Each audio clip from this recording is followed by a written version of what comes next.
በስመ አብ ወወልድ ወመንፈስ ቅዱስ አሐዱ አምላክ አሜን። እግዚአብሔር አምላካችን እንደ ቸርነቱ ሳይገባን ለዚች ቀን ለዚህ ሰዓት ስላደረሰን ክብር ምስጋና ይግባው። የእመቤታችን የወላዲት አምላክ የቅድስት ድንግል ማርያም በረከቷ አማላጅነቷ አይለየን። የጻድቃን ሰማዕታቱ የመላእክቱ ተራዳይነታቸው ከእኛ ጋር ይሁን። ዛሬ የምንማማረው እስከ ዛሬ ስንማር እንደቆየነው ጾሙ የአብይ ጾም ወቅት ነው። ሶስቱን እሁድ ሳምንታት ቅድስት ዘወረደ ምኩራብ ብለን ተነጋግረን ዛሬ አራተኛ ሳምንት ላይ እንገኛለን። ይህም አራተኛ ሳምንት መጻጉዕ በመባል ይታወቃል። በዚህ በአራተኛ ሳምንት መጻጉዕ የሚል ስያሜ የተሰጠው መጻጉዕ የሰው ስም ወይም የበሽታ ስም ሳይሆን መጻጉዕ ማለት በደዌ ዳኛ በአልጋ ቁራኛ የተያዘ በሽታው የጸናበት ማለት ነው። ስለዚህ በዚህ ሳምንት የሚሰበኩ ስብከታት ጌታችን መድኃኒታችን አምላካችን ኢየሱስ ክርስቶስ የሰራቸውን የፈውስ ለዚሁም ሙትን ማስነሳት ለሰው ልጅ ከስጋ ደዌ ከነፍስ ደዌም ነፃ እንዲሆን ያደረጋቸውን ታላላቅ ድንቅ ስራዎች በማንሳት በቤተ ክርስቲያን ሳምንቱ ሙሉ ሲታሰብ ይቆያል። ስለዚህ መጀመር እስቲ ለትምህርታችን አርዕስት እንዲሆነን ከዮሐንስ ወንጌል ምዕራፍ 5 ላይ ከተጻፈው ምዕራፍ 5 ቁጥር 6 ላይ ያለውን ሐሳብ በመውሰድ እንደ አርዕስት አድርገን ወስደን እንማማራለን። ዮሐንስ ወንጌል ምዕራፍ 5 ቁጥር 6 ምን ይለናል? ትፈቅድኑ ትሕየው ልትድን ትወዳለህን? በሚል አርዕስት ተነስተን የዛሬውን ትምህርታችንን እግዚአብሔር በፈቀደልንና በወደደው መጠን መንፈስ ቅዱስ ገላጭ ነውና እርሱ ይግለጥልንና ለእኔ ለደካማው የምናገርበትን አንደበት ለእናንተም የምታስተውሉበትን ልቦና እንዲሰጣችሁ የአምላካችን ቅዱስ ፍቃዱ ይሁን። ስለዚህ አምላካችን መድኃኒታችን ኢየሱስ ክርስቶስ ያ ንጹሕ በግ ወደ ዓለም መጥቶ የሰውን ልጅ የጠፋውን አዳም ፍለጋ መጥቶ ከጠፋበት አግኝቶት ያ የሞት ፍርድ የተፈረደበት የዘላለም ሕይወትን ዙፋንን ሲሻ የነበረ አዳም በዲያብሎስ ምክር ተሳስቶ ከእናታችን ከሔዋን ጋር መንገድ ስተው ነበረ። ነገር ግን አምላካችን ጥንተ ጠላታችን ዲያብሎስን አሸንፎ አሳይቶናል። ስለዚህ ያ አምላካችን የጠፋውን አዳም ፍለጋን የመጣው።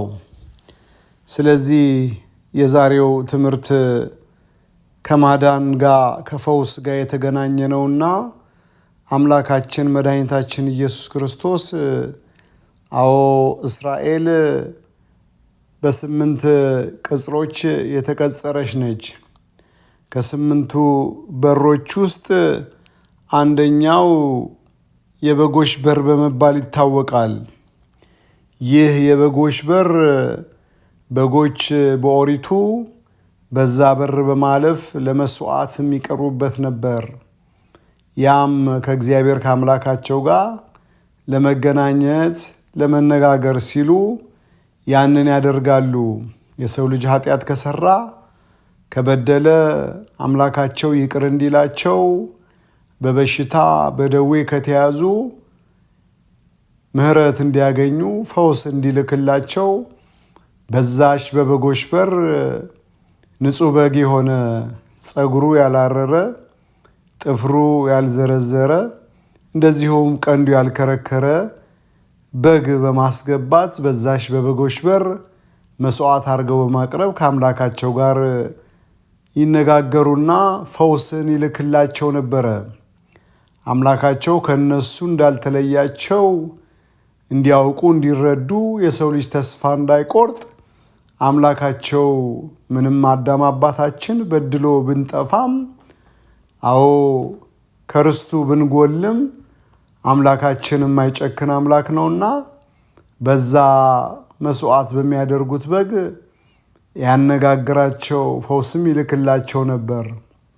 ነገር ግን ያ ፈውስ ጊዜያዊ ፈውስ ምናልባት በደዌ ከተያዙ ፈውስ እንዲያገኙ ስጋዊ ፈውስ እንዲያገኙ ነው። ተስፋ እንዳይቆርጥ የሰው ልጅ ያ የመዳኑ ቀን እስኪደርስ ያ ነቢያቶች የተናገሩለት ቅዱስ የሆነው የእግዚአብሔር ልጅ እስኪወለድ እሱ ወደ ምድር መጥቶ ከንጽሕተ ንጹሐን ከቅድስት ድንግል ማርያም ተወልዶ እስኪያድነን ድረስ ተስፋ እንዳይቆርጡ እግዚአብሔር በዛ መስዋዕት በሚያደርጉት በግ ምሕረትን እየላከ ያጽናናቸው ነበረ። ስለዚህ ያ እውነተኛው በግ በዛ በበጎች በር ገባ ነው የሚለን።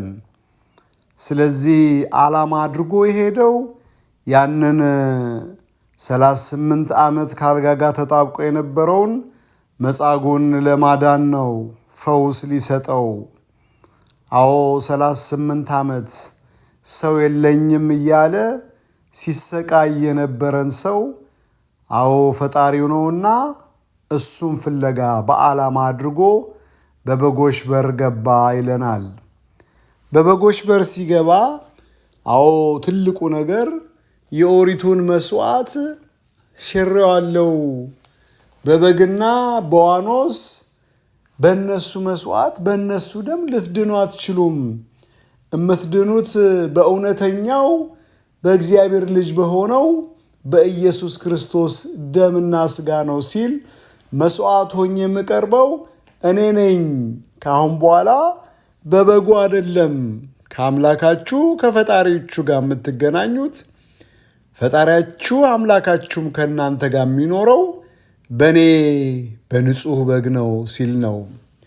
ስለዚህ በዛ በበጎች በር ያ ንጹሕ በግ ገባ። አምላካችን መድኃኒታችን ኢየሱስ ክርስቶስ ገብቶ ሲያየው በዛ አካባቢ በዛ በመጠመቂያይቱ ቦታ 5 እርከኖች ነበሯት ይላል። እነዚህ 5 እርከኖች የ5ቱ አዕማደ ምስጢራት ምሳሌዎች ናቸው። 5ቱ አዕማደ ምስጢራት የምንላቸው አንደኛ ምስጢረ ሥላሴ ነው፣ ሁለተኛ ምስጢረ ሥጋዌ ነው፣ ሶስተኛ ምስጢረ ጥምቀት ነው፣ አራተኛ ምስጢረ ቁርባን ነው፣ አምስተኛ ምስጢረ ትንሣኤ ሙታን ነው። 5ቱ አዕማደ ምስጢራት ያንንም ስርዓት እየሰራውላችሁ ነው ሲለን ነው። በዛ 5 እርከኖች ነበሯት ይላል። ያቺ መጠመቂያይቱ ቦታ መልአኩ ከሰማይ መጥቶ አንድ ጊዜ ሲያናውጣት መጀመሪያ ቀድሞ ወደ መጠመቂያይቱ የገባ ካለበት ከማንኛውም አይነት ደዌ ፈውስ ያገኝ ነበረ። ያ 38 ዓመት አልጋ ላይ ተጣብቆ የነበረ ሰው እጅግ መዳን ይናፍቅ ነበረ። ነገር ግን ከሱ በኋላ የመጡት ሄደው ተራምደው መልአኩ መጥቶ ሲያናውጠው ወደ ውሃው በመግባት ፈውስ አግኝተው ሲሄዱ አይቷል። ለ38 ዓመት እዛ ቦታ ላይ ሆኖ መዳንን እየናፈቀ ያልዳነ መዳኑም ተስፋ ያደረገው በዛች ውሃ ነው። ምናልባት አንድ ቀን እግዚአብሔር ያድነኛል፣ እግዚአብሔር ለእኔ ፈውስ ይልክልኛል የሚል ነገር በውስጡ የለም። ምክንያቱም ሰዎች ከዚያች መጠመቂያይቱ ቦታ መልአኩ መጥቶ ሲያናውፀው ገብቶ ሲድኑ አይቷል። ስለዚህ ተስፋውን ሁሉ በውሃው ላይ አደረገ። አምላካችን አየውና አዎ ሰው የለኝም ብሎ ተስፋ የቆረጠ ፈጣሪው ነውና እጅግ አዝኖለት ልትድን ትወዳለህን አለው። ሲለው አዎ ወይም አይ አላለም። ምክንያቱም አምላካችንን ሲያየው ሰው ነው፣ የእኛን ሥጋ ለብሷል። በአጭር ቁመት በጠባብ ደረት ተወስኖ ሲያየው አዎ ሰው ነው። ለሱ አምላኩን አልፋና ኦሜጋ የፍጥረታት ሁሉ ባለቤት የእግዚአብሔር ልጅ እግዚአብሔር መሆኑን አላወቀም ይህ መጻጉዕ። ስለዚህ ያ የታመመው ድውይ ማብራራት ጀመረ።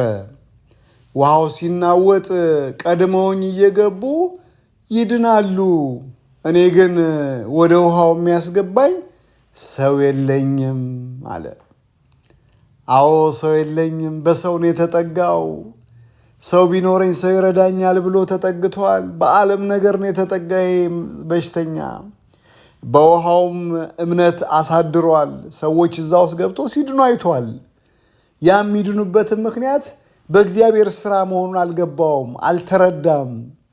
ስለዚህ ያ በሽተኛ እኔ ሰው የለኝም አለ። እግዚአብሔር አምላክ ግን ምን አለው? አዎ አልጋህን ተሸከምና ሂድ አለው። ያም ድውይ ቁርጭምጭሚቶቹ ጸኑ፣ ብርቱ ሆነ። አዎ 38 ዓመት የተሸከመውን አልጋ እርሱ ተሸከመው። አዎ በጣም የሚደንቀው ይህን ሲለው ይህ ነገር ሲሆንለት አንተ ማነህ ይህን ያደረክልኝ ብሎ ዝቅ ብሎ ፊቱ አልሰገደም፣ ወይንም አድናቆቱን መግለጥ አልቻለም። አሁንም አልጋውን ተሸክሞ ጉዞ ቀጠለ። ያ ቀን ቀዳሚት ሰንበት የአይሁዶች ሰንበት ነበረችና ጸሐፍት ፈሪሳውያን አዩትና አልጋህን በሰንበት ልትሸከም አልተፈቀደልህም አሉት። ይህ ቃል በመጽሐፍ ቅዱስ ላይ በትንቢተ ኤርምያስ ምዕራፍ 17 ቁጥር 21 ብናይ ምን ይላል? እግዚአብሔር እንዲህ ይላል፣ ለራሳችሁ ተጠንቀቁ፣ በሰንበትም ቀን ሸክም አታውጡ፣ ስራንም ሁሉ አትስሩባት ይላል። ስለዚህ በሰንበት ሸክም አትሸከሙ፣ ከቤታችሁ ዕቃም ተሸክማችሁ አትውጡ ብሎ ይህ በትንቢተ ኤርምያስ ምዕራፍ 17 ቁጥር 21 ላይ እንደተነገረ ጸሐፍት ፈሪሳውያን ያውቃሉ። ይህ የእግዚአብሔር ቃል ነው። ስለዚህ እየሻርክ ነው ያለኸው። አንተ ታመ የነበርክና እንዴት 38 ዓመት አልጋ ላይ የነበርክ ሰው፣ በድዊ የተያዝክ ሰው እንዴት ዳንክ? ማን ይህን ያደረገልህ ብለው አልጠየቁትም። መጀመሪያ የተጨነቁት ስለ ሕጋቸው ነው። ያ የሕግ ባለቤት ሥራ የሕግ መሆኑን እግዚአብሔርን ይህን ያደረገለት አላወቁም፣ እውቀቱ የላቸውም። መጀመሪያውኑም ያንን አምላካችን መድኃኒታችን ኢየሱስ ክርስቶስን አልተቀበሉትም። አለመታደል ነው። አምላካችን አዎ እሱን ስላልተረዱት ስላላወቁት እጅግ ያዝንላቸው ነበረ። ስለዚህ ማን ነው አልጋህን ተሸከም ያለ ሲሉት ያ ሰው ነው አለ። አዎ ለሱ መመስከር እንዴት እንዲህ ትሉኛላችሁ? ለእኔ እኮ ታላቅ ነገር አድርጎልኛል። ይህን ሰውማ እናንተም ሂዳችሁ ማንነቱን ልትረዱ ይገባል። እኔም ሳልረዳ በመምጣቴ ምናልባት የተደረገልኝ ነገር ውስጤን ከአይምሮ በላይ ሆኖብኝ ዝም ብዬ መጥቼ ይሆናል ብሎ ራሱን እንኳን ኮንኖ ጥፋተኛ ነኝ እኔም ባገኘውና ብሰግድለት ብሎ ስለሱ አልመሰከረም። ያ ሰው አላቸው። ሰው ብዙ ነበርና ሊያገኙት አልቻሉም። በሌላ ቀን በቤተ መቅደስ ያ ፈውስ ያገኘው ሰውና አምላካችን ተገናኙ።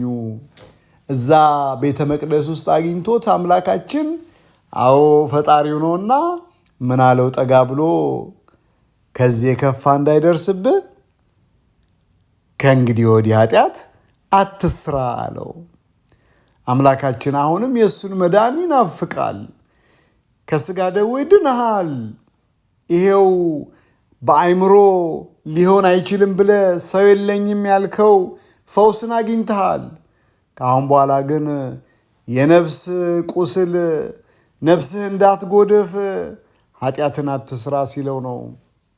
አዎ ያም ሰው አሁን ሄደና ለአይሁዶች ጠቁሞ ያዳነኝ ኢየሱስ ነው ብሎ ጠቆማቸው። ጸሐፍት ፈሪሳውያንም አምላካችንን ይፈልጉት ነበረ። አምላካችንን አገኙት። አምላካችንም ምን አላቸው? አዎ አባቴ እስካሁንም ይሰራል፣ እኔም እሰራለሁ አላቸው። እጅግ አብስተው ሊገድሉት ይፈልጉ ነበር። አባቴ ስላለ ራሱን ከአምላክ ጋር አስተካከለ፣ አምላክ ነኝ አለ ብለው በዛን ዘመን የክርስቶስን አምላክነት ጸሐፍት ፈሪሳውያንም መስክረዋል፣ ባይቀበሉትም። ስለዚህ አምላክ ነኝ ብለዋል ብለው ያሳድዱት ጀመር፣ አብስተው ያሳድዱት ጀመር ይለናል። ስለዚህ ያ መጻጉዕ ፈውስን አገኘ። ፈውስን አግኝቶ ምን ዋጋ አለው ታዲያ? መጨረሻ ላይ አምላኩን ሳያውቅ እንዲሁ እንዳለ አምላኩን አዳኙን ተወው፣ ዘነጋው። በቤተ ክርስቲያን አስተምሮ ምን ይለናል? መጨረሻ ላይ በዕለተ ዓርብ አምላኩን በጥፊ የሚመታ ነው ይሄ ሰው። አዎ አልታደለም። ከዚህ የከፋ በደል፣ በሽታ፣ ደዌ እንዳይገጥም ኃጢአት አትስራ ብሎት ነበረ። አዎ አምላካችን ነፃ ፍቃዱን በአግባቡ መጠቀም ማይችል ደካማ ሰው መሆኑን አውቆታል። እንዲበረታ ምልክት ነገረው፣ አሳየው። ሊረዳ አልቻለም። ስለዚህ አምላካችን ላይ ያንን አድርጓል ብሎ ቤተ ክርስቲያን አባቶቻችን ያስተምሩናል። ስለዚህ ይህ ሰው እድል ተሰጥቶት አምላኩን አድኖት ድንቅ የሆነ ነገር ተደርጎለት ያልተረዳ ነው። እስቲ ወደ እኛ እናምጣው ይሄን ሐሳብ። እኛ በሕይወታችን እግዚአብሔር ምን ያላደረገልን ነገር አለ? ሁሉ ተደርጎልን እኛም እንደዚህ ሰው ስንቶቻችን ክደናል? የተደረገልን ነገር የዘነጋናለን። ከሞት አፋፍ አድኖናል። በሕይወታችን ድንቅ ሥራ ሰርተውልናል አምላካችን። ነገር ግን ስለ አምላካችን ስንቶቻችንን መሰክር ይሆን? አምላካችንን መመስከር አይደለም በሕይወታችን ለእግዚአብሔር ደስ የሚያሰኝ ሕይወት ለመኖር እንኳን የተቸገርን ብዙዎች ነን። መመስከር በአንደበታችን ይቅር፣ ነገር ግን በሕይወታችን እግዚአብሔርን ለማስደሰት ስንቶቻችን ብዙ ርቀት ሄደናል። ስለዚህ ይህ አሁን ያለንበት ሳምንት ቤተ ክርስቲያናችን አምላካችን ያደረገውን ድንቅ ተአምራት እያነሳች ታስተምራለች። ስለዚህ ይህ ሰው ይህን ዕድል አግኝቶ ያልተጠቀመ ነው። ነገር ግን በዛ በውሃ መጠመቂያቷ ዙሪያ ብዙ በሽተኞች ተስፋ አድርገው መልአኩ መጥቶ ውሃውን ሲያናውጠው ይጠባበቁ ነበር ነው የሚለን። ያ መልአኩ መጥቶ ሲያናውጠው አንድ ሰው ብቻ ነበር የሚድነው። ምክንያቱም የፍዳ ዘመን ነበርና የምሕረት ዘመን አይደለም። አምላካችን መድኃኒታችን ክርስቶስ ከመጣ በኋላ ግን ዓመተ ፍዳው ወይም ዓመተ ዓለሙ ወደ ዓመተ ምሕረት ተቀይሯል። የምሕረት ዘመን ነው።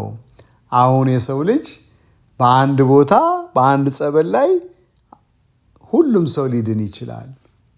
ከአንድ በላይ ሰው ይድናል። የትም ሄዶ ድህነትን ያገኛል። አምላካችን ያንን ውስን የሆነው የማዳን በረከት አብዝቶ በኢየሱስ ክርስቶስ ሰጠን ማለት ነው። በልጁ ሰጠን። በልጁ ሁሉን ነገር አገኘን ማለት ነው። በአምላካችን በመድኃኒታችን በኢየሱስ ክርስቶስ ሁሉ ነገር ተደረገልን፣ ተከናወነልን።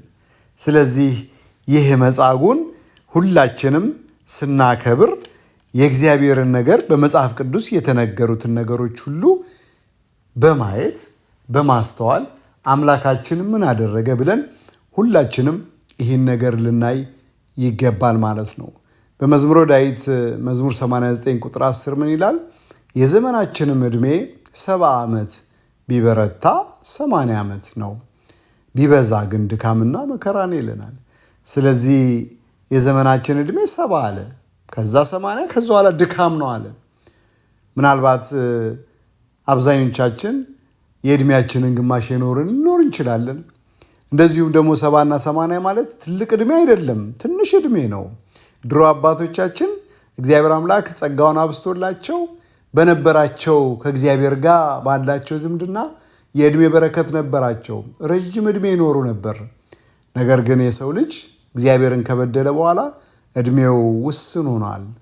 ስለዚህ 70-80 ትንሽ እኮ ነው 70-80።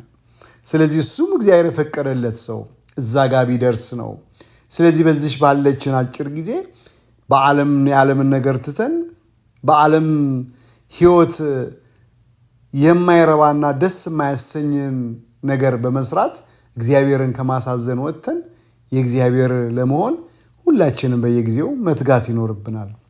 በተለይ አሁን የጾም ወቅት ነውና በዚህ በጾም ወቅት ማንነታችን ራሳችንን መርምረን እግዚአብሔር ሆይ እባክህን መንገድህን አሳየኝ ብለን እግዚአብሔርን መማፀን፣ ከዓይናችንም የእንባ መባ ይፈልጋልና እግዚአብሔር አምላካችን እንባችንን ጠብ አድርገን የአዞ እንባ ሳይሆን የእውነት እንባ፣ የሽንገላ እንባ ሳይሆን የእውነት እንባ በማንባት እግዚአብሔርን መፈለግ አለብን።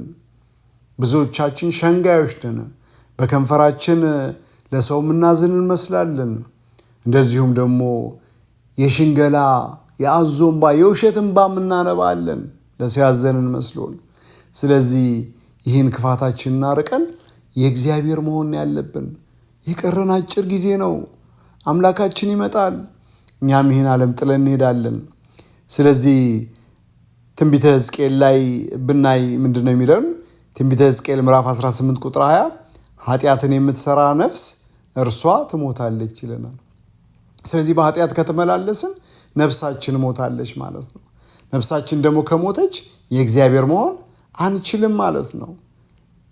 በመጽሐፍ ቅዱስ እንደሚነግረን አምላካችን መድኃኒታችን ኢየሱስ ክርስቶስ በነበረበት ዘመን በምድር ላይ ሲመላለስ ሰዎች ይከተሉት ነበርና አንድ ሰው ምን ያለው? መምህር ሆይ እባክህ አንድ ጊዜ አባቴን ቀብሬ ልምጣ አለ። አባቱ ሞቷል እና ቀብሬ ልምጣ አለው። ከዛ ምን አለው አምላካችን? ሙታንን ሙታን ይቅበሯቸው አለ። ስለዚህ የሰው ልጅ ሙታንን ሙታን ይቅበሯቸው አለ። ያ የሞተው በነፍስም መጀመሪያ ሞቷል። እሱን ደግሞ ሊቀብሩ የሚሄዱት በነፍስ የሞቱ ናቸው ማለት ነው። ስለዚህ እኛ ሁላችንም አሁን በምድር ላይ ስንንቀሳቀስ ምናልባት እንበላለን፣ እንጠጣለን፣ ስራ እንሰራለን፣ እንወጣለን፣ እንገባለን፣ ቤተሰብ መስርተን እየኖርን ነው። ነፍሳችን ግን ከሞተች በእግዚአብሔር ፊት የሞትንን ማለት ነው።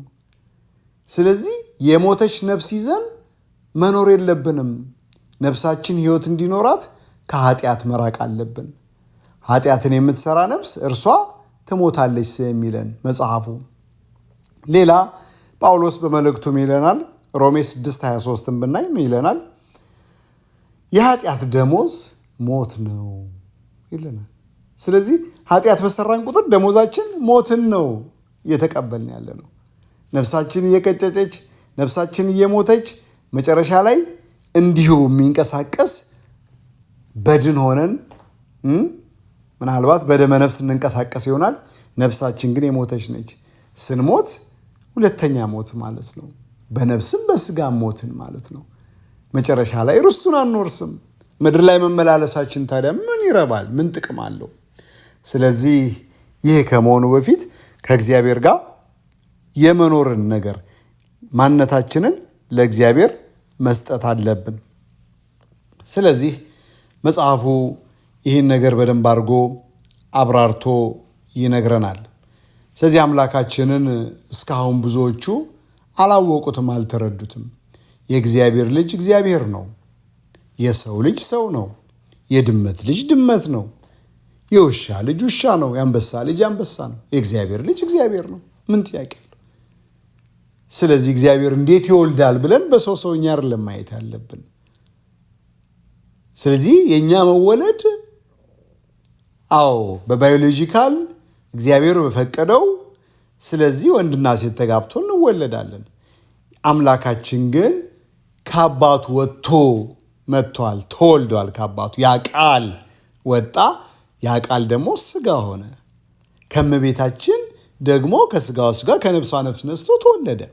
ስለዚህ ሰማያዊ ልደትና ምድራዊ ልደት አለው ማለት ነው። የኛ አምላክ 2 ልደታት አሉት ማለት ነው።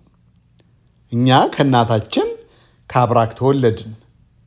ከተወለድን በኋላ ግን ምን መሆን አለብን? ከእግዚአብሔር ጋር ህብረት እንዲኖረን መጠመቅ አለብን። ተጠምቀናል። ወንድ ልጅ በ40 ቀን ሴት ልጅ በ80 ቀን ተጠምቀን ልጅነትን አግኝተናል። እኛም 2 ልደታት አለን ማለት ነው። ከእናታችን ማዕፀን አንዴ ተወለድን፣ ከማየ ዮርዳኖስ ደግሞ 2ኛ መወለድን አገኘን ማለት ነው። ስለዚህ አምላካችን የእግዚአብሔር ልጅ ነው ኢየሱስ ክርስቶስ ሲባል እኛም የእግዚአብሔር ልጆች ነን።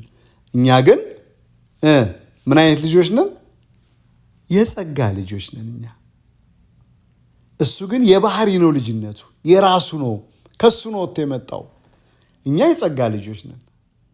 ስለዚህን ለይተን ልናወቅ ይገባል ማለት ነው። ስለዚህ አምላካችን ለእኛ ምን ያላደረገው ነገር አለ? ፈውስን ሰጠን። በነፍሳችን ሞተን ነበር፣ ሞተን እንዳንቀር ያ አዳም አባታችን ቢወድቅም አምላካችን ግን ያልተወን ነውና እንዲሁ ዓለምን እስኪወድ ድረስ እንደዚሁ አንድያ ልጁን እስኪሰጥ ድረስ እንደዚሁ ዓለምን ወዶታል እንደሚለን፣ ስለዚህ አምላካችን ወዶናል። ሲወደን ደግሞ እኛ ሕጉን መጠበቅ ነው። በቃ ቤት ውስጥ ስንኖር እኮ ልጆች ለአባቶቻቸው ታዛዥ ሲሆኑ አባትና እናታቸውን ስለሚወዱ ነው እኮ የሚታዘዟቸው። የሚጠሏቸው ከሆነ አይታዘዙላቸውም። ስለዚህ እኛም አሻፈረን ለእግዚአብሔር ካልታዘዝን አንወደውም። እንወድሃለን ብንለው ዋሽተናል። ሕጉን አልጠበቅንማ። ከሕግ ውጭ ይሆን እንዴት ይሆናል? እርግጥ ነው የለበስነው ሥጋ ለኃጢአት ምቹ ቢሆንም ግን ሁልጊዜ መጎሰም ይኖርብናል። ስለዚህ እግዚአብሔር አምላክ ምንድን ነው ያለው? ብልቶቻችሁን የዓመፃ የጦር ዕቃ አድርጋችሁ አታቅርቡ ነው የሚለው። ነገር ግን በእግዚአብሔር ፊት በቅድስና ይሄ ሁሉ ብልቶቻችን፣ አይኖቻችን፣ እጆቻችን፣ ጆሮቻችን፣ የስሜት ሕዋሳቶቻችን ሁሉ ብልቶች ናቸው። እነዚህን ለእግዚአብሔር ነው ማቅረብ ያለብን። በቅድስና አንደበታችን ቅዱስ ነገር ነው መናገር ያለበት። ስለዚህ ይህን በማድረግ ልክ ያ መጻጉዕ የተደረገለትን ነገር እንደዘነጋ እኛም የተደረገልን ነገር መዘንጋት የለብንም። አምላካችን እጅግ ድንቅ ነገር አድርጎልናል። ስለዚህ አንዘንጋ፣ እንደ መጻጉዕ አንሁን። ስለ አምላካችን መመስከር ይኖርብናል። አምላካችን አዳኝ፣ ሁሉን አድራጊ፣ የእግዚአብሔር ልጅ እግዚአብሔር ኢየሱስ ክርስቶስ ስሉስ ቅዱስ ፈጥረውናልና አይተሆንም። እግዚአብሔር ፈጥሮናል፣ አይተሆንም። ስለዚህ ከሱ ጋር ልምምድ ሊኖረን ይገባል። ከሱ ጋር ሁሌ ለመኖር መናፈቅ ይኖርብናል። ምድር ላይ ስንኖር ማከማቸት፣ መስራት፣ መሮጥ እንዳለ ሆኖ በላብህ ደር ተብለናል። መልፋት አለብን፣ በሐቅ በንጽህና እየለፋን ነገር ግን ጊዜ ለእግዚአብሔር መስጠት። ልክ ለሐዋርያቶችን ምንድን ያላቸው አምላካችን? እሱ ሊጸልይ ሄዶ ሲመለስ አይናቸው ከባብዶ ደክሟቸው አገኛቸው። ምንድን ያላቸው? 1 ሰዓት እንኳን መትጋት አቃታችሁን? ወደ ፈተና እንዳትገቡ ተግታችሁ ጸልዩ አለ። አንድ ሰው ወደ ፈተና እንዳይገባ ተግቶ መጸለይ አለበት። ግን ወደ ፈተና እንዳትገባ ተግተ ጸልይ ሲባል ፈተና አይቀርበውም ማለት አይደለም። ተግቶ ከጸለየ ፈተናውን እንዴት መቀበል እንዳለበት አምላካችን መንገድ ያሳየዋል፣ ይረዳል፣ መውጫውን ያሳየዋል ማለት ነው። ነገር ግን በጸሎት የማይተጋ ከሆነ የሚመጣበትን ፈተና እንዴት እንደሚወጣ አያውቅም። ስለዚህ ግራ ይጋባል፣ በሐዘን ይዋጥና ራሱን ሊጎዳ ይችላል ማለት ነው። ስለዚህ ከአምላካችን ጋር ስንኖር እንደዚሁ መሞትም ሕይወትም ቢሆን ከአምላክ ጋር መኖር ውበት ነው። ስለዚህ ይቆየን። እግዚአብሔር አምላካችን ለቀጣይ ለአጋማሽ ለደብረ ዘይት በሰላም ያድርሰን። ወስብሐት ለእግዚአብሔር። ይቆየን።